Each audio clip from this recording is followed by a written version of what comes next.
ஓம் சாந்தி 18/11/2024 சாகார முரளியின் முக்கியமான கருத்துக்கள்.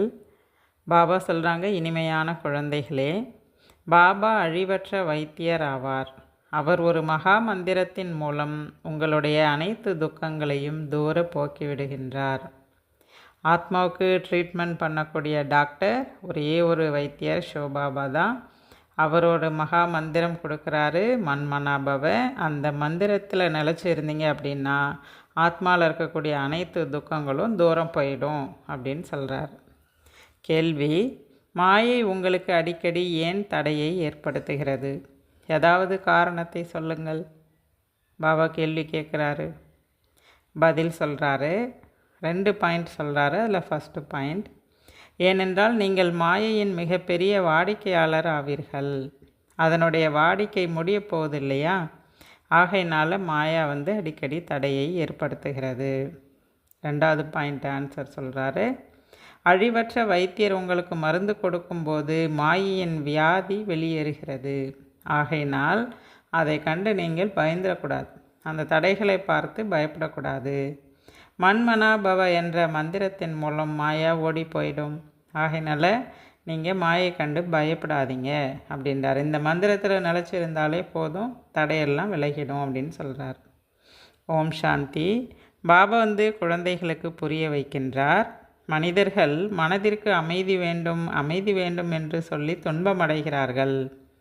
தினமும் ஓம் சாந்தி என்று கூட மந்திரம் போல் சொல்லிகிட்ருக்காங்க. ஆனால் அந்த சாந்தியினுடைய அர்த்தம் உண்மையாகவே அவங்களுக்கு தெரியாது. அதனுடைய அர்த்தம் தெரியாததுனால தான் அமைதியை அவங்க தேடிட்டுருக்காங்க, கேட்டுட்ருக்காங்க, வேண்டிகிட்ருக்காங்க அப்படின்றார். நான் ஒரு ஆத்மா, அதாவது நான் அமைதியானவன் என்று சொல்லவும் செய்கிறார்கள். ஆனால் நம்முடைய சுய தர்மமே அமைதி அப்படிங்கிறதுலாம் தெரியல. அந்த வார்த்தையை பயன்படுத்துகிறாங்களே தவிர அதில் உள்ள அர்த்தம் அவங்களுக்கு யாருக்கும் தெரியலை அப்படின்றார். சுய தர்மமே அமைதி என்றால் பிறகு அமைதியை அவங்க ஏன் கேட்கணும்? என் மனசுக்கு அமைதி வேணும், மனசுக்கு அமைதி வேணும் சொல்கிறாங்க இல்லையா? அப்போ வேணும்னு கேட்குறாங்கன்னா அப்போ தங்கிட்ட இருக்கிறது அவங்களுக்கு தெரியலை அப்படின்றார்.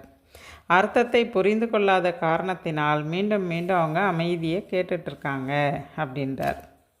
இது ராவண ராஜ்யம் என்பதை நீங்கள் புரிந்து கொண்டிருக்கிறீர்கள். ஆனால் ராவணன் பொதுவாக முழு உலகத்திற்கும், குறிப்பாக பாரதத்திற்கும் எதிரியாக இருக்கின்றார்.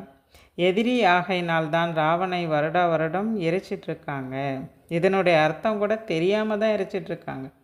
இவனால தான் இந்த ராவணன்ற 5 விகார குணங்களால் தான் உலகம் இன்னைக்கு சீர்கெட்டு போயிடுச்சுன்றது தெரியல. ஆனால் வருடம் எரிச்சிட்ருக்காங்க அப்படின்றார். இப்படி வருடம் எரிக்கக்கூடிய மனிதர்கள் யாருமே கிடையாது. ராவணனை தான் பிறவிகளாக கல்பமாக எரித்து கொண்டு வருகிறார்கள். ஏனென்றால் உங்களுடைய இந்த எதிரி மிகப்பெரிய பலமிக்கவன். அரை கல்பம் இந்த ராஜ்யத்தை, அரை கல்பம் அவருடைய ராஜ்யம்தான் நடக்குது அப்படின்னா அப்போ பலசாலி தானே அப்படின்றார்.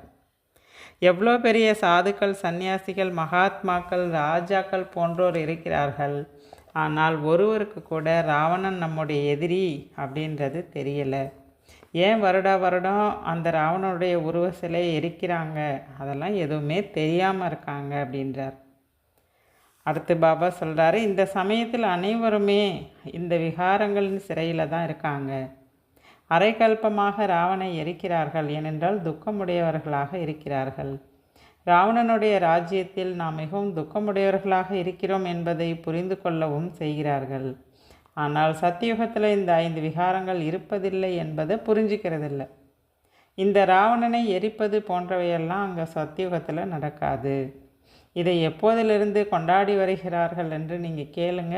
இதெல்லாம் தொண்டு தொட்டு ஆரம்ப காலத்துலேருந்து நடக்குது, அனாதியாக நடந்து வருதுன்னு சொல்லுவாங்களாம். ரக்ஷாபந்தனம் எப்போ ஆரம்பமாச்சு கேளுங்க, அதுக்கும் அதே தான் சொல்லுவாங்க அப்படின்றார். இவை அனைத்தும் புரிந்து கொள்ள வேண்டிய விஷயம். இதெல்லாம் எப்போது, எந்த யுகத்தில், யாரால் ஆரம்பிக்கப்பட்டது, இதெல்லாம் எதுவுமே அவங்களுக்கு தெரியாது. ஆனால் அதெல்லாம் அவங்க ஃபாலோ பண்ணிட்டு வராங்க அப்படின்றார்.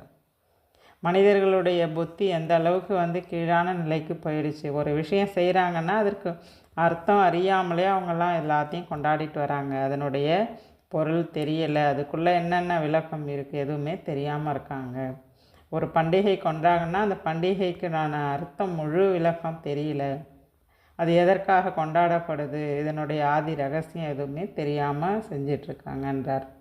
அந்த அளவுக்கு இப்போ இந்த மனிதர்களுடைய புத்தி கீழானதாக ஆயிடுச்சு அப்படின்றார்.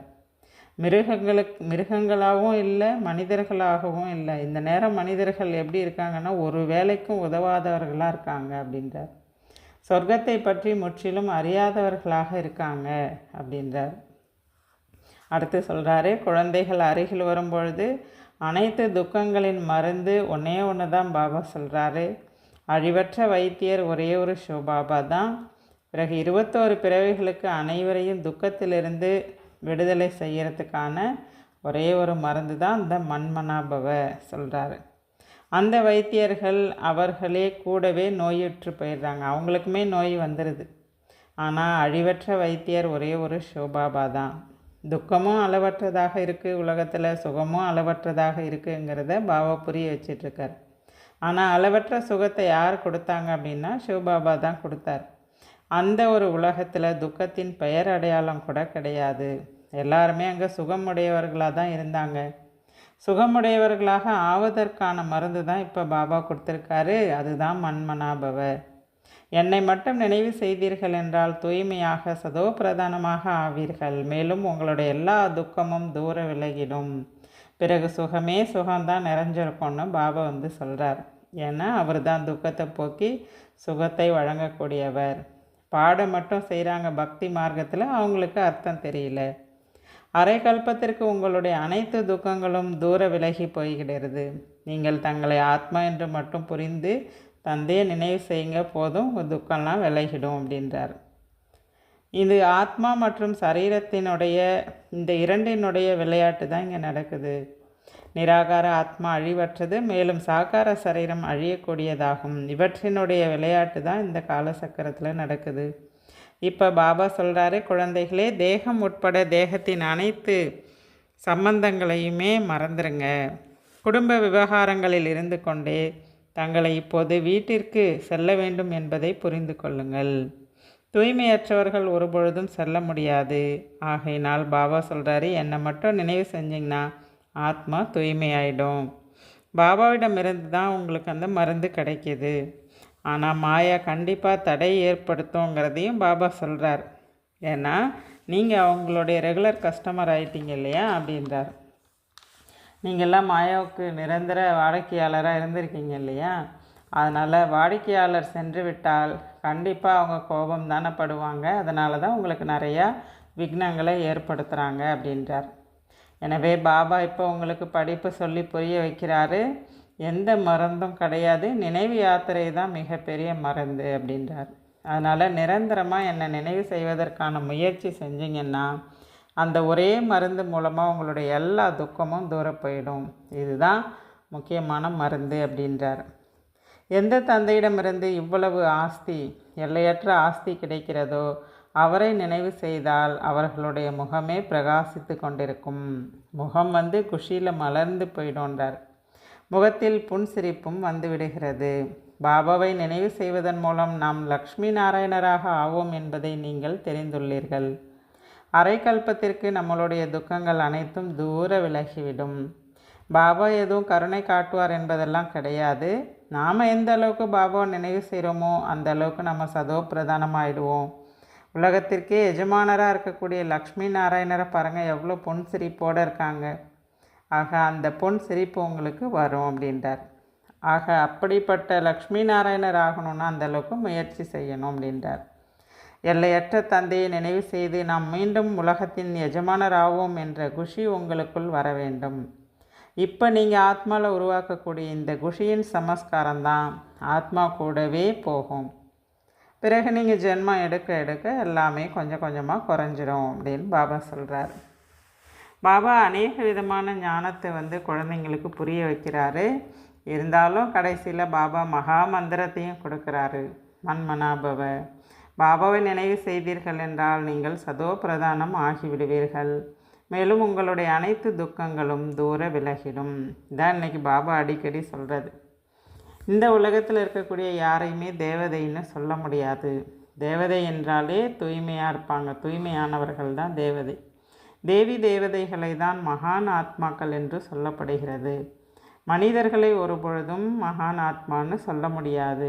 ஏன்னா இது ராவணனுடைய உலகம். அவங்கள்ட்ட இருக்கக்கூடியது தெய்வீக குணங்கள். இந்த ராவண ராஜ்யத்தில் எல்லாருக்குள்ளேயும் அசுர குணங்கள் தான் இருக்குது. அதனால தான் ராவணன் மிகப்பெரிய எதிரி. அவரை தான் என்ன பண்ணுறாங்க, வருடம் எரிக்கிறாங்க. இவனை போன்ற எதிரி வேறு யாருமே கிடையாது. ஒவ்வொரு வருடமும் என்ன பண்ணுறாங்க, ராவணனை எரிச்சிட்ருக்காங்க. ஆனால் இந்த ராவணன் என்பது யார் அப்படிங்கிறது யாருக்குமே தெரியல. ராவணன் என்பவன் ஒரு மனிதன் கிடையாது, இது 5 விகாரங்கள். இதை பாபா இப்போ தெளிவாக புரிய வச்சிட்ருக்கார். இந்த விகாரங்கள் நிறைஞ்ச உலகத்தை தான் ராவண ராஜ்யம் அப்படின்னு சொல்லப்படுது அப்படின்றார். துர்கதி மற்றும் சத்கதியின் இந்த விளையாட்டு அனாதியானது, இது உருவாக்கப்பட்டது அப்படின்றார். இப்போது உங்களுக்கு சத்கதியின் நேரத்தை பற்றி கூட பாபா புரிய வைக்கிறாரு. துர்கதியை பற்றியும் புரிய வச்சுட்டாரு, சத்கதியை பற்றியும் புரிய வச்சுட்டாரு. நீங்கள் தான் மேலே உயர்றீங்க, பிறகு நீங்களே தான் கீழே விழுறீங்க. இதே பாரதத்தில் தான் சிவ ஜெயந்தியும் நடக்குது, இதே பாரதத்தில் தான் ராவணனுடைய ஜெயந்தியும் நடக்குது அப்படின்றார். அரைக்கல்பம் தெய்வீக உலகம், லக்ஷ்மி நாராயணர் ராமர் சீதையினுடைய ராஜ்யம் நடக்குது. இப்போது குழந்தைகளாகிய நீங்கள் அனைவருடைய வாழ்க்கை கதையும் அறிந்துள்ளீர்கள். அனைத்து மகிமைகளும் உங்களுடையது தான். நவராத்திரி பூஜையில் வைக்கிற அந்த தேவதைகள் எல்லாமே நீங்கள் தான் அப்படின்றார். நீங்கள் தான் ஸ்ரீமத் படி இந்த முழு உலகத்தை மாற்றம் செய்கிறீங்க. ஸ்ரீமத் படி நடந்து உலகத்தை மாற்றுகிறீர்கள். எனவே இப்பொழுது இந்த சங்கம யுகத்தில் முழுமையாக ஸ்ரீமத் படி நடக்கணும் அப்படின்றார். பாபா கூட பிரம்மா வாய் மூலமாக தான் குழந்தைகளுக்கு புரிய வச்சிட்ருக்காரு. அனைவரும் நேரடியாக பார்க்க முடியுமா என்ன? இப்பொழுது குழந்தைகள் நேரடியாக வந்திருக்கிறீங்க. ஏன்னா தூய்மையாக இருக்கிறதுனால நேரடியாக பாபாவை பார்க்குறீங்க. ஆனாலும் இங்கே சில அபவித்திரமானவர்களும் அமர்ந்துடுறாங்க. இந்திர சபைக்குள்ளே அபவித்திரமானவர்கள் வரக்கூடாது, ஆனாலும் வந்துடுறாங்க. கொஞ்சமாவது ஏதாவது ஞானத்தை கேட்டாங்க அப்படின்னா பிறகு அவங்க தேவதை ஆகி விடுவார்கள். இருந்தாலும் கொஞ்சமாவது கேட்குறதுனால கொஞ்சம் தாக்கம் ஏற்படுது. கேட்கவே இல்லைன்னா சுத்தமாகவே வர முடியாது அப்படின்றார். எனவே முக்கியமான விஷயம் பாபா சொல்கிறாரு, மன்மனாபவ. இந்த ஒரு மந்திரத்தின் மூலமாக தான் உங்களது அனைத்து துக்கங்களும் தூரப்போகும். தந்தை சொல்கிறாரு மன்மனாபவ. பிறகு டீச்சர் சொல்கிறாரு மத்தியாஜி பவ. இவரே தான் தந்தையாகவும் இருக்கார், டீச்சராகவும் இருக்கார், குருவாகவும் இருக்கிறாரு. குழந்தைகள் 3 ரூபத்திலையுமே நீங்கள் தந்தையை நினைவு செஞ்சீங்க அப்படின்னா உங்களுடைய ஸ்திதி உயர்வாக இருக்கும். மேலும் புன்சிரிப்பான நிலையில் எப்போவுமே இருப்பீங்க அப்படின்றார். நல்லது. தாரணைக்கான முக்கிய சாரம். முதல் பாயிண்ட், தங்களுடைய நிலையை எப்பொழுதும் ஒரே நிலை மற்றும் புன்சிரிப்புடன் வைத்து கொள்வதற்காக தந்தை, டீச்சர் மற்றும் சத்குரு மூவரையும் நினைவு செய்ய வேண்டும். இங்கிருந்து தான் குஷியின் சமஸ்காரத்தை நிரப்பிக்கொள்ள வேண்டும். ஆஸ்தியின் நினைவின் மூலம் முகம் எப்பொழுதும் பிரகாசித்து கொண்டே இருக்க வேண்டும். 2வது பாயிண்ட், ஸ்ரீமத் படி நடந்து முழு உலகத்தையும் மாற்றுவதற்கான சேவை செய்ய வேண்டும். 5 விகாரங்களில் யார் மாட்டியுள்ளார்களோ அவர்களை விடுவிக்க வேண்டும். தங்களுடைய சுய தர்மத்தின் அறிமுகத்தை அனைவருக்கும் அளிக்க வேண்டும். வரதானம், அனைவர் பொருட்டும் தனது அன்பான பாவனை மற்றும் பார்வை வைப்பவராக அனைவருக்கும் பிரியமான பரிஸ்தா ஆகுங்கள். வரதானத்தின் விளக்கம், யாருக்கேனும் கனவில் கூட ஃபரிஸ்தா வந்தால் எவ்வளவு மகிழ்கின்றனர். ஃபரிஸ்தா என்றாலே எல்லோருக்கும் பிரியமானவர். ஒரு சிலருக்கு மட்டும் கிடையாது, எல்லோருக்கும் பிரியமானவர். அன்பு தருபவருக்கு அன்பு தருபவர் அல்ல, அனைவருக்கும் அன்பு தருபவர்னு அர்த்தம். ஒருவர் எப்படிப்பட்ட ஆத்மாவாக இருந்தாலும் உங்களது பார்வையும் பாவனையும் அன்பாகவே இருக்க வேண்டும். அதுவே அனைவருக்கும் அன்பான நிலையாகும். எவரேனும் அவமரியாதை செய்தாலும் வெறுத்தாலும் அவர் மீதும் நன்மை செய்யும் எண்ணமே எழ வேண்டும். ஏனெனில் அந்த நேரம் அவர் ஏதோ ஒரு இன்னல்ல இருப்பாங்க. அதனால் நீங்கள் யாருடைய குறையும் பார்க்க வேணாம், அனைவர் பொருட்டும் அன்பான பாவனை வைங்க அப்படின்றார். ஸ்லோகன், அனைத்து பிராப்திகளினாலும் நிரம்பியவரே எப்போதும் முகம் மலர்ந்து சுகமான அதிர்ஷ்டசாலி ஆவார்கள். எல்லா பிராப்தியும் நிறைஞ்சிருக்கிறவங்க சதா முகமலர்ச்சியோடு இருக்கக்கூடிய அதிர்ஷ்டசாலி அப்படின்னு சொல்கிறார். நல்லது. ஓம் சாந்தி.